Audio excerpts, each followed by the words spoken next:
அனைவருக்கும் கோபிநாத்தின் அன்பு வணக்கம். இப்போ உனக்கு என்ன வேணும்? தமிழ்நாட்டு பெண்கள் எந்த துறை சார்ந்தவர்களை திருமணம் செய்து கொள்ள விரும்புகிறார்கள்? இனிமேதானே தமாஷே இருக்கு, அதை பார்க்கத்தானே இந்த ஜடம் வந்திருக்கு. இது வந்து ஆசிரியர் மாப்பிள்ளை, ஓகே, டீச்சர். இதுல வந்து எல்லாமே வந்து எஜுகேஷன் ரிலேட்டடான அவ்வளவு பேரும். எனக்கு எல்லாம் கல்யாணம் ஆகாது, என்ன கல்யாணம் பண்ணிக்கிறேன். மார்க்கெட்டிங் மாப்பிள்ளை, ஓகே, மார்க்கெட்டிங், சேல்ஸ், இந்த மாதிரி.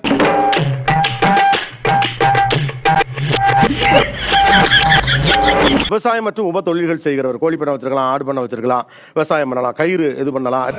ஏன்டா என்னை குடும்பப்படுத்துறீங்க? ஐடி மற்றும் ஐடி துறை சார்ந்த பணிகள் செய்கிற நியூ ஜென் இண்டஸ்ட்ரியில் இருக்கிறவர். காலம் மாறி போச்சுடா, அப்படியே டபுக்கு டபுக்கு டபுக்குன்னு மேல வந்துடுறானுங்க. இப்போ உங்கள் கைகளில் ஒரு மாலை வழங்கப்படும். உங்கள் மாப்பிள்ளை யார் என்று நீங்கள் அதுல கழுத்துல போடலாம். பாஸ், அப்ப நம்ம காட்டியும் கொடுக்குறோம், கூட்டியும் கொடுக்குறோம். அப்புறம் என்ன, கையை நினைச்சிட வேண்டியதானே?